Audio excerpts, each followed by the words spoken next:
As many people begin to budget for their Thanksgiving dinner, reporter Chris Lemo has a look at where to find the best deals on turkeys. We started taking pre-orders on September 15th. Matt Lutzy is the owner of Wasita Farms at Bailey's Harbor with a market in De Pere. He knows all about the trends of the market when it comes to Thanksgiving turkeys. His store orders directly from farms in western Wisconsin and parts of Minnesota. Lutzy says it's always been a bit of a gamble when trying to predict the demand for the season.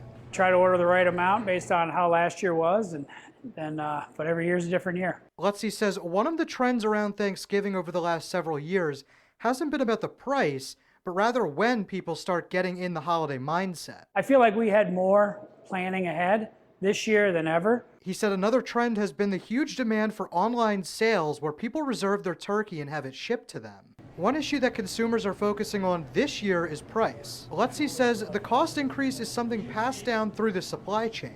No, prices have definitely gone up because I think all the inputs from everybody in the line, whether it's the feed prices, the cost of the chick, the labor on the farm. Locally, there are still many grocery stores offering deals on whole turkeys during the run-up to Thanksgiving. Meijer is currently offering turkey at 55 cents per pound after a minimum purchase. Several other national chains in the area are offering special discounts based on a certain minimum purchase or discount card. In De Pere, Chris Lemo, NBC 26. The Jackson Street Bridge in Oshkosh is set to reopen soon.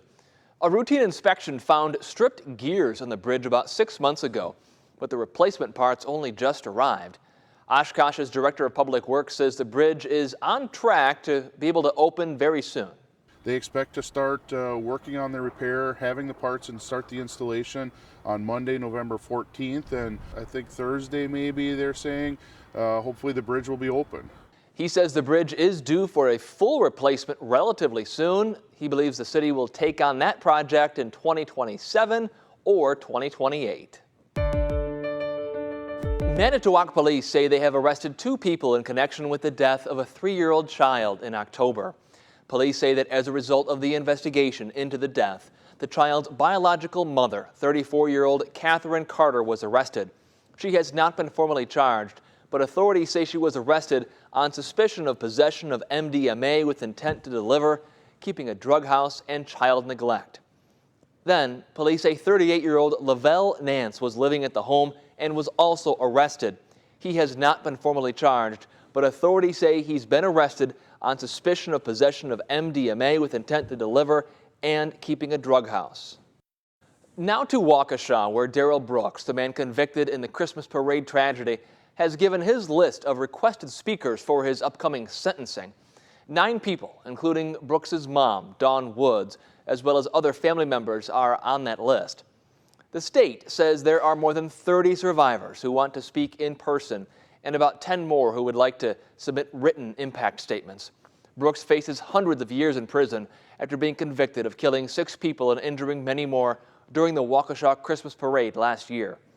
His sentencing hearing is happening a week before the 1-year anniversary of the parade attack. In other news here, today is Veterans Day, a chance to remember, salute, and show gratitude to those who have served in our armed forces. Neenah High School held a Veterans Day event that featured the presentation of colors by local veterans, as well as recognition of the veterans in attendance. Matthew Kolal was recognized at the event for his 5 years of active duty in the Army. He said he looks forward to Veterans Day each year because he gets to honor all those who have given so much.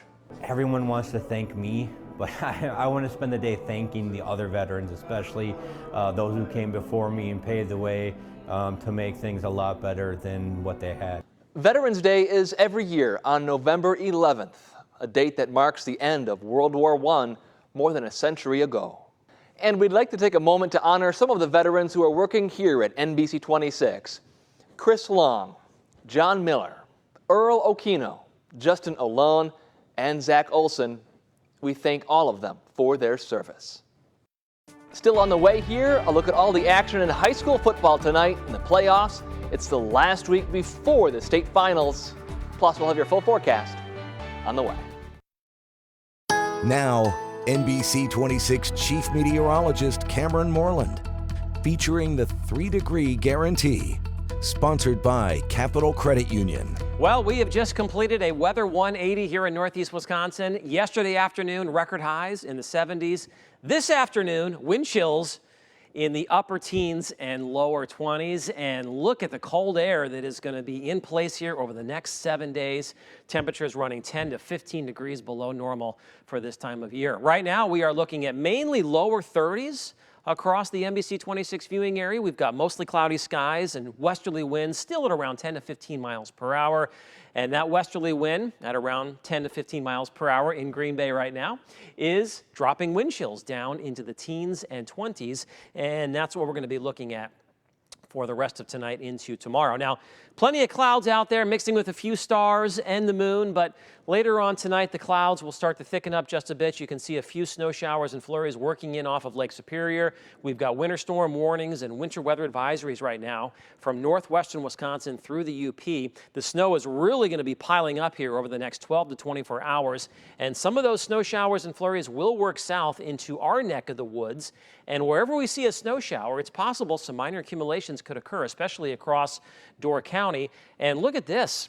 The computer forecast models are suggesting that we could have some accumulating lake effect snow off of Lake Winnebago as we head into tomorrow. Our main weather maker, a cold front, which has already passed us by. The cold air continues to pour south out of Canada behind it. We had afternoon temperatures in the lower to mid 30s off to our north and west, teens and 20s. And that's the cold air that's really going to be locked in place here for the foreseeable future. Low to mid 30s tomorrow, plenty of clouds, and yes, the chance for a few snowflakes. You can see here on the high-res future radar, some snow showers and flurries are possible throughout the day, especially north and east of Green Bay. And that's an area where we could see some accumulating snow. And once again, just downwind of Lake Winnebago across parts of Fond du Lac County, you can see that chance of some snow showers and flurries continues into tomorrow night. Typically, we pick up 3.1 inches of snow during the month of November here in northeast Wisconsin. And the reason I'm showing you that graphic is because we have the chance for some snowflakes tomorrow, but then we could see some accumulating snow as we head into Tuesday and Wednesday. And that'd be on par with what we saw last year. Our first bigger snow event occurred on November 14th, 2021. It ended up being our biggest snowfall before November 15th in 33 years. So tonight, a few flakes, lows in the mid to upper 20s. Tomorrow, windy and cold. We'll have a chance for a snow shower or a flurry. My 3-degree guarantee for tomorrow is 35. If I can hit that high within 3 degrees, we will donate $100 to St. Joseph Food Program. And we did that today. I forecast an early morning high of 49. That early morning high ended up being 52 degrees. 35 on Sunday. I showed you the Go Pack Go forecast earlier, sun and clouds, so chilly at Lambeau. Mid-30s on Monday, thickening clouds, and then this is the next weather maker, which could produce accumulating snow across parts of northeast Wisconsin. Stay tuned. We'll fine-tune the forecast as we get closer. And then behind that system, if there's some snow on the ground, look at these highs. A week from today, temperatures dropping back down into the mid and upper 20s for daytime highs. We'll be right back. With the best highlights across northeast Wisconsin, this is Friday Night Blitz with John Miller. Welcome into Friday Night Blitz. I'm John Miller, filling in tonight for the Sports Wizard, Sports Director Brandon Kinnard, who is out at our Sports Showdown game. Trips to the state title were on the line tonight. Let's see who made their way down to Madison. And let's start with Kimberly taking on Bayport in Menasha. Kimberly, a 3-seed, Bayport a 1-seed. Hard to argue. These two teams were the best in northeast Wisconsin. Here they are today. 4 minutes into the game, Papermaker strike first. Running back Blake Berry with the direct snap rumbles into the end zone. 7-0 Kimberly. 6 minutes later, Pirates strike back. Who else? Stud quarterback Cole Benson following his blockers into the end zone. And then near the end of the first quarter, Seth Myron. Hell, he's going to drop back, air it out, and look at this grab from Jackson Garbish. He comes down with it in the end zone. Woo! Kimberly up 7. Pirates going to go toe-to-toe, however. Tevin Montgomery, good luck stopping this guy. Looking like Maurice Jones-Drew out there. We're all tied up as he finds the end zone. 1 minute and 4 seconds later, hello, Blake Berry again. Hits the hole, cuts it to the far side. He finds pay dirt, 21-14 now. And then how about Myron to Garbish? One more time. He hits him over the middle for a touchdown. Papermakers never look back, winning 42-21 and are headed to the state title game and face McGuanago. Now we'll head to Menasha, where Brandon Kinnard was on hand to see the thrilling matchup firsthand.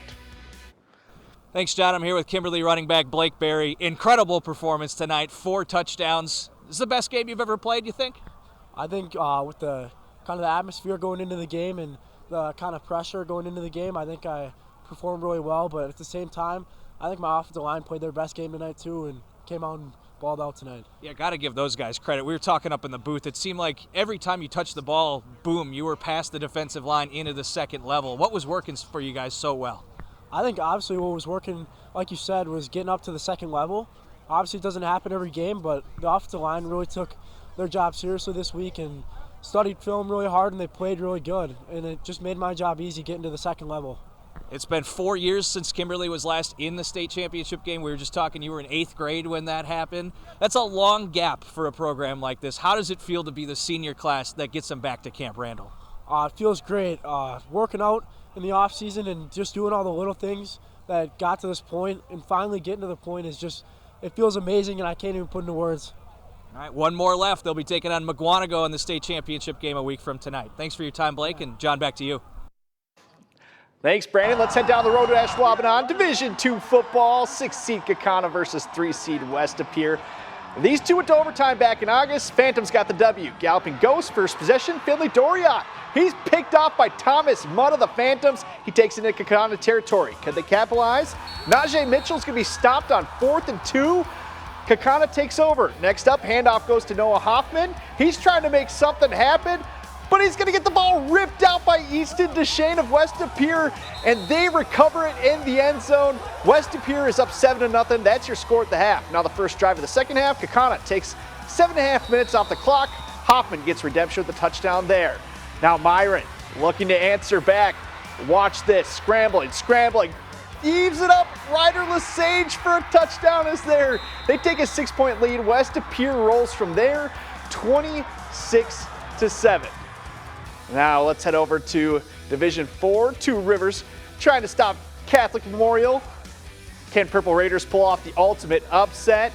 Here's a little jet sweep here from Catholic Memorial. Crusaders up 7. Now 2 Rivers trying to answer. Justin Klakener drops back to pass, but he's going to be taken down for the sack. Catholic Memorial is rolling. Now they're going to hand this one off to Corey Smith. He had over 1,000 yards rushing this season, so how about some more? He's going to find the end zone to score. Catholic Memorial wins 20-14. That one's a lot closer than other people thought. And one other Division 4 game we'll bring you later is Freedom. We'll have that score for you and the highlights, hopefully. Plus, we have some great games in the lower divisions with Kewanee and St. Mary Springs in action. Plus, we have our play of the night and Badgers highlights. We'll be right back.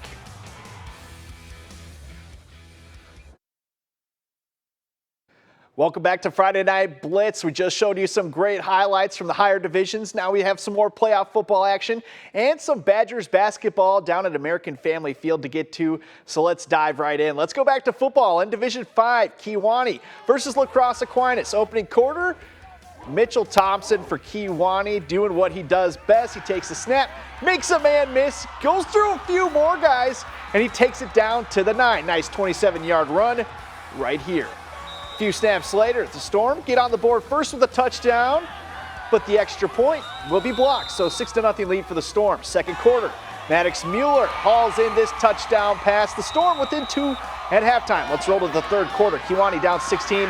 This is what can happen. Owen Carlson fumbles on the ensuing kickoff return. Can't let the defending champs take advantage like that. Kewanee would score towards the end, but by then it was way out of reach. The Storm lose to the Blue Golds 44-19. Here's Tyler Jobe reporting in Wisconsin Rapids.